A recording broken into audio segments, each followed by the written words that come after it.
कपड़े धोने वाली बहू। शादी के पहले से ही विभा को कपड़े धोने का बड़ा शौक था। कभी नल के नीचे तो कभी तालाब के पास। अरे मेरी नीली वाली लुंगी नहीं दिख रही है। विभा की अम्मा, कहाँ रखी है लुंगी? अरे वो तो विभा ने परसों ही धोकर रखी थी आपकी अलमारी में, देखो वहीं होगी। वो ना मैंने आज धो दी, मुझे लगा कि गंदी हो गई होगी। अरे कैसे गंदी हो गई थी? उसे तो मैंने पहना भी नहीं। हे भगवान, इस लड़की के कपड़े धोने की आदत से परेशान हो गया हूँ मैं। जितना तो घर में राशन नहीं आता, उससे कहीं ज्यादा डिटर्जेंट पाउडर का खर्चा है। इसकी शादी करवा दो, शादी जाए अपने घर में ही करे काम, फिर चाहे घर के कपड़े धोने हो या पूरे गांव के। हाँ ठीक बोल रही हूँ, देखता हूँ मैं कोई लड़का। वो दिन भी आ जाता है जब विभा को देखने लड़के वाले आ जाते हैं। लड़की मुझे अच्छी लगी। होने वाली सास कहती है, बेटी अगर कुछ पूछना है तो पूछ लो। वैसे तो हमारी लड़की बहुत ही शर्मिली है, जो बोल दो वो मान लेती है, इसे क्या पूछना होगा। अरे कैसी बात कर रही हो माँ, मुझे इन लोगों के घर रहना है, सवाल तो कई है। हाँ हाँ बेटा, पूछ लो ना, क्या पूछना है। आप लोगों के घर कपड़े कौन धोता है? सास का मुंह बन जाता है। देखो, अगर तुम ये कहना चाहती हो कि तुम्हें कपड़े धोने नहीं आते तो सुन लो, कपड़े मैं ही धोती हूँ, लेकिन तुम्हारे आ जाने के बाद मैं रुमाल तक नहीं धोऊंगी। अरे चुप रहना भाग्यवान, बहू बेचारी घर आई नहीं, उसे डराना शुरू कर दिया। वो क्या है ना बिटिया, अभी तक तो ये कल्लू की माँ ही धोती थी, लेकिन अब तुम्हारे पापा तो दहेज में वॉशिंग मशीन देंगे ही। तभी विभा की माँ बोल पड़ती है, सवाल भी पूछा तो क्या। वैसे भाई साहब, मशीन की तो फिर भी कपड़े धोने की कैपेसिटी होती है। मतलब जो बिटिया दे रहे हैं ना विभा, इसे कपड़े धोने का बहुत शौक है। ये आप लोगों के क्या, आस पड़ोस गांव मोहल्ले सबके कपड़े धो दे और उफ तक ना करे। बाहर देखा नहीं आपने कितने कपड़े सूख रहे हैं? सब हमारी बिटिया ने ही तो धोए हैं। बस भी करो ना माँ, शर्म आ रही इतनी तारीफ सुनकर। और तो और एक दाग निकाल कर दिखाओ तो मान जाओ। हाँ अच्छा अच्छा, माफ करना बेटा, मैंने गलत समझा। हमें तो रिश्ता बहुत पसंद है। और ऐसे जुड़ जाता है रिश्ता कपड़े धोने का शौक रखने वाली विभा का। उसकी शादी हो जाती है कोयला फैक्ट्री में काम करने वाले कल्लू के साथ। शादी के बाद अचानक विभा चिल्लाती हुई सास के पास आती है। सासू माँ, अरे सासू माँ कहाँ है आप? ये तो धोखा है, धोखा दिया आप लोगों ने मुझे।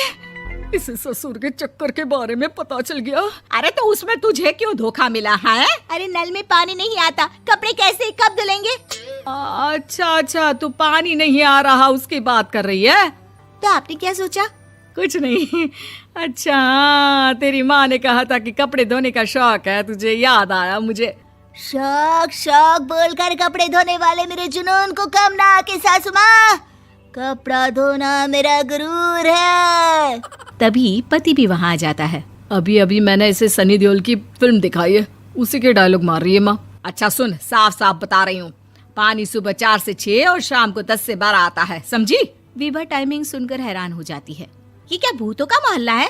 सुबह 4 बजे उठकर कौन कपड़े धोता है? 4 बजे टंकी में पानी जाता है, फिर सारा दिन धोना ना, किसने मना किया?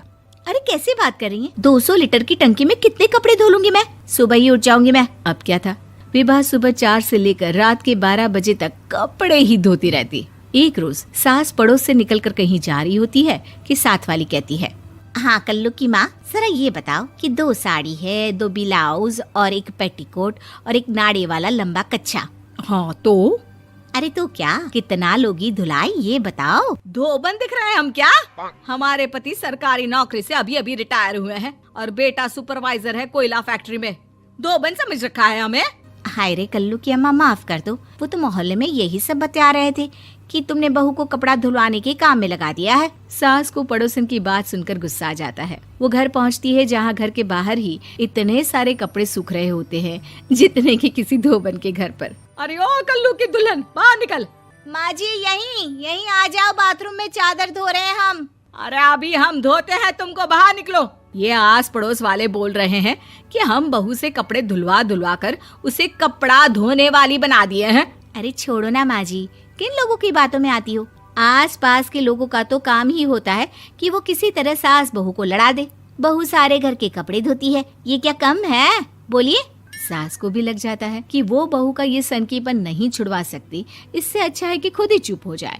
एक रोज सास और बहू मंदिर जाते हैं, जहाँ सास की साड़ी वहाँ खड़ी भीख मांगने वाली से मिलती है। माँ जी क्या बात है, आपकी साड़ी उस भिखारन से कितनी मिल रही है ना? हाँ हाँ देखो तो, दोनों की साड़ी मिल रही है। क्या बात है कल्लू की अम्मा, तुम खुद को तो अफसर की बीवी बताती हो और ऐसी सिंपल सी प्लेन साड़ी पहनकर घूमती हो। सिंपल और प्लेन नहीं है ये साड़ी। तो क्या सोने के धागे से फूल बने हैं?